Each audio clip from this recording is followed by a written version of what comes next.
Hello दोस्तों, मैं दीपक मसीह और एक नई वीडियो में मैं आप लोगों का हार्दिक स्वागत करता हूं। और आज का हमारा वीडियो का जो विषय है उसे मैंने मत्ती 12 अध्याय का 31 और 32 पद से लिया है, जहां पर यीशु कुछ इस तरह से बोलता है। इसलिए मैं तुमसे कहता हूं, मनुष्य का हर पाप और निंदा क्षमा की जाएगी, परंतु पवित्र आत्मा की निंदा क्षमा न की जाएगी। और जो कोई मनुष्य के पुत्र के विरोध में कोई बात कहेगा, उसका यह अपराध क्षमा किया जाएगा, परंतु जो कोई पवित्र आत्मा के विरोध में कुछ बोलेगा, उसका यह अपराध न तो इस युग में न आने वाले युग में क्षमा किया जाएगा।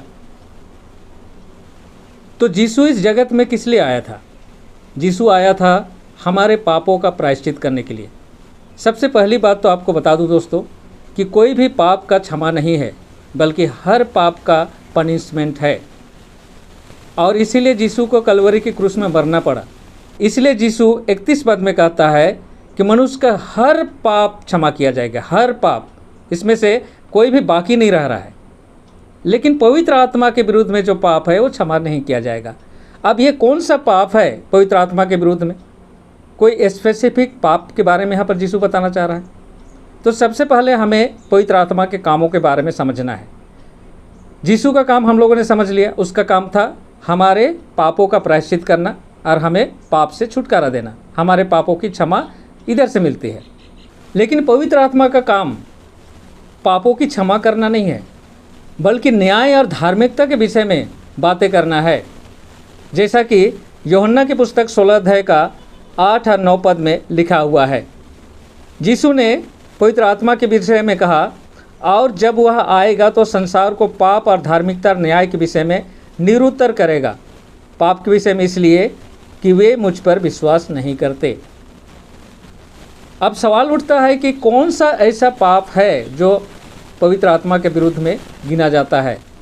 ये सबसे वाइटल क्वेश्चन है जो आज बहुत सारे मसीह भाई बहनों को पता ही नहीं है, और वे अलग अलग इसका उत्तर बोलते हैं। लेकिन सारे प्रश्नों का उत्तर आपको बाइबल में मिलेगा। तो कौन सा पाप पवित्र आत्मा के विषय में है, उसको जानने के लिए हमें इब्रानियों की पुस्तक 10 अध्याय का 26 से 29 पद को पढ़ने की ज़रूरत है, जहाँ पर कुछ इस तरह से लिखा हुआ है।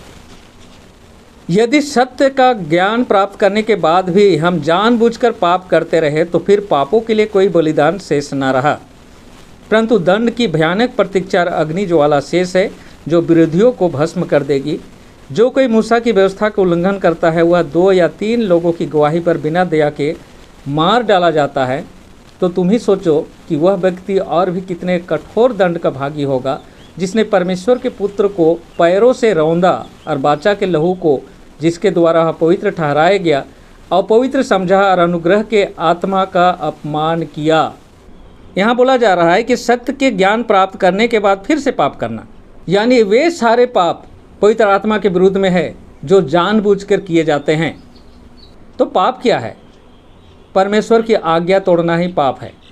जिस तरह से किसी देश का कानून होता है, उस देश का कानून तोड़ना अपराध गिना जाता है, जो तोड़ता है उसे अपराधी बोला जाता है। उसी तरह से परमेश्वर का भी कानून है, और वह कानून 10 आज्ञा है, और जो इस 10 आज्ञा को तोड़ता है उसे पापी बोला जाता है, और आज्ञा तोड़ना ही पाप है। जैसा कि पहला यूहन्ना की पुस्तक 3 अध्याय का 4 पद में कुछ इस तरह से लिखा हुआ है, प्रत्येक जो पाप करता है वह व्यवस्था का उल्लंघन करता है, क्योंकि पाप व्यवस्था का उल्लंघन है।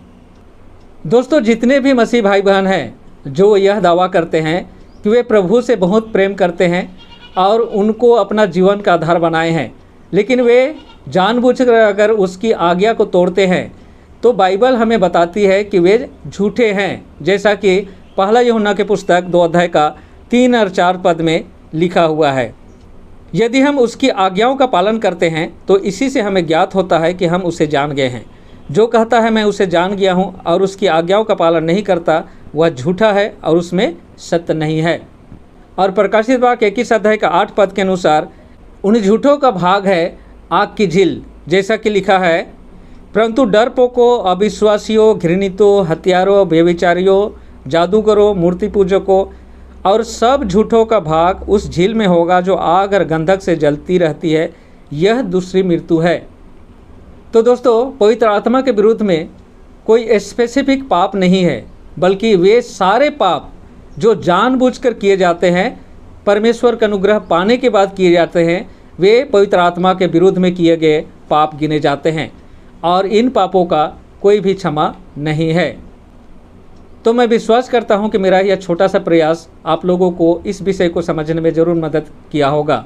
यदि वीडियो पसंद आया है तो लाइक ज़रूर करें और दूसरों को भी जानने के लिए आप इस वीडियो को शेयर करें, ताकि वे भी इस सच्चाई को जानकर अपने को सुरक्षित रख सकें। तो आज के वीडियो में यहीं पर समाप्त करता हूं। मिलता हूं अगले वीडियो में। तब तक परमेश्वर के आशीषों का आनंद उठाइए। धन्यवाद।